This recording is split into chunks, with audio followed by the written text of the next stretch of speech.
gumbo around like 1. It's like 10:30-ish now, and our friends are gonna get here like 3 or 4. And gumbo, it looks like from the recipe, it looks like it'll take me about 2 hours.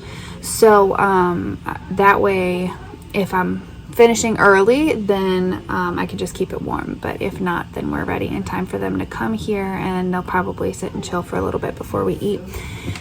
And then I'm going to try, and if the dough for the beignets is thick enough, I'm going to try and cut the shapes out, like cookie cutter it before they get here. That way, when I make the beignets when they're here, I can just toss the shapes into the frying pan, the oil and stuff, right? And then make them beautiful, and it'll be great.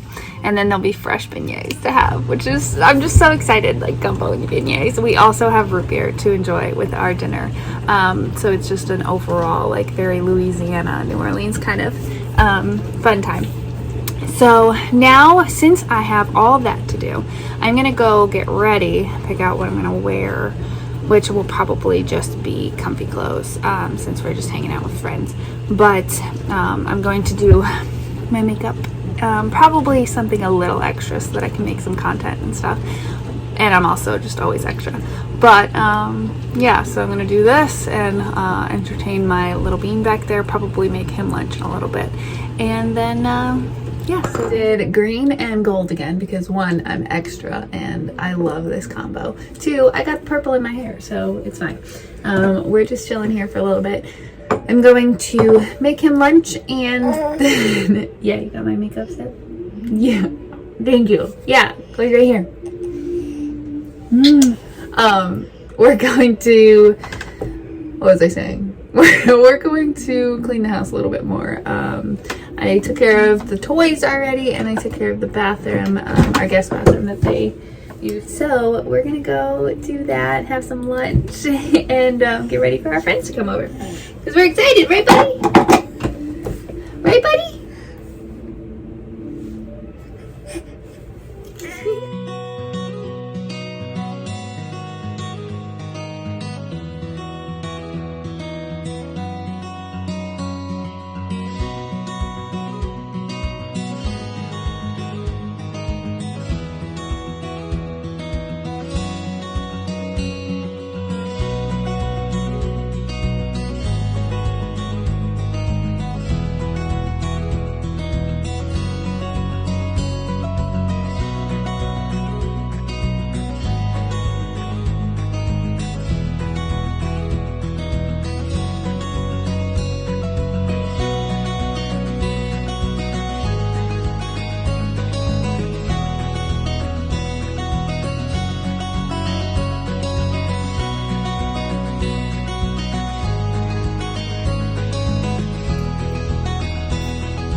Okay, so the gumbo is got to simmer for a little while, and the dough I pulled out of the fridge like halfway through making the gumbo. I want to say it's been out for like 20 minutes, and it's super like tough now, which means it's not going to stick to my hands. That's the thing about like putting it in the fridge, is that the moisture sticks on it, right?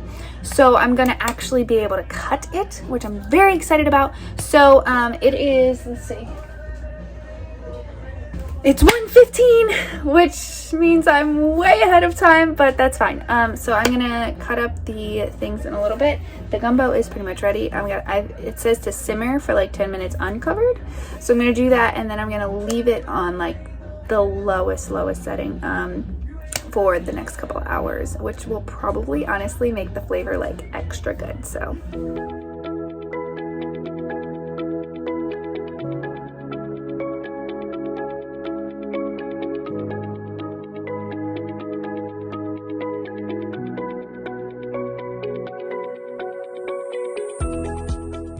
I definitely had to work the dough a lot for this recipe, and it was kind of difficult to get those nice Mickey shapes, and Mickey shapes in general for things like this are going to be difficult, but I was able to get a good amount of the Mickey shapes and work with enough flour that it wasn't super sticky, and they came out a decent shape.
Okay, so overall, it was a very successful gumbo.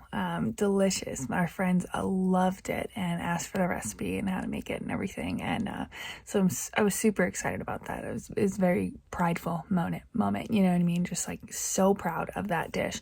The beignets did not turn out so great. I realized I looked at the recipe I used or made the last time that I made beignets, where they fluffed up a good amount. They were still a denser quality than the ones that you would like get at Disneyland or anything, right? But I used both baking powder and baking soda in that last recipe, and I didn't realize that until I went back and was like, what's the difference here?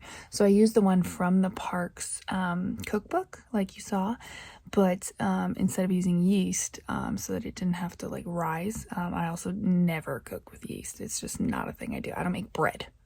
So, but yeah, so if you're replacing the yeast, or use both baking powder and soda to get that fluffier consistency, where again, they will come out denser. So if you want them real extra fluffy, just do it exactly as the book says. But yeah, gumbo, it actually ended up taking about an hour, maybe an hour and a half. So I also didn't have to chop like onions and green peppers. I used like a frozen bag of that stuff, so there was a little less chopping than usual, but again, it was so delicious. We skipped the shrimp, so it was a little bit more friendly because our one friend's sensitive to seafood. My husband's actually allergic to seafood, so but anyways, so you can skip the shrimp. We also skipped the okra, just so we didn't have to buy another veggie kind of thing, and we don't really care for okra. And but yeah, so it was a lot easier to make than I expected. It's not like your slow cooker kind of recipe, so you do have to pay attention the entire time you're making it. So don't like be running around the kitchen doing other things. You have to focus solely on your gumbo. So but again, it was super fun and actually a lot easier than I thought. I was super excited how well it turned out. I don't measure my spices. I just kind of go by taste. So I put a good amount of Cajun in it, but it had like a little kick, but I am not a spicy person. So I just went with my taste palette, and even one of our friends that loves spicy didn't even add anything to it. I kept the Cajun out in case he wanted more, and he didn't. He's like, no, actually it was really good, and it was like the perfect amount of sweetness and spicy. So that's just awesome. It was just an accomplishment. So I hope you guys have a fun Mardi Gras. To comment down below if you're celebrating in any fun ways, and I will see you guys next Tuesday. Don't forget to like and subscribe.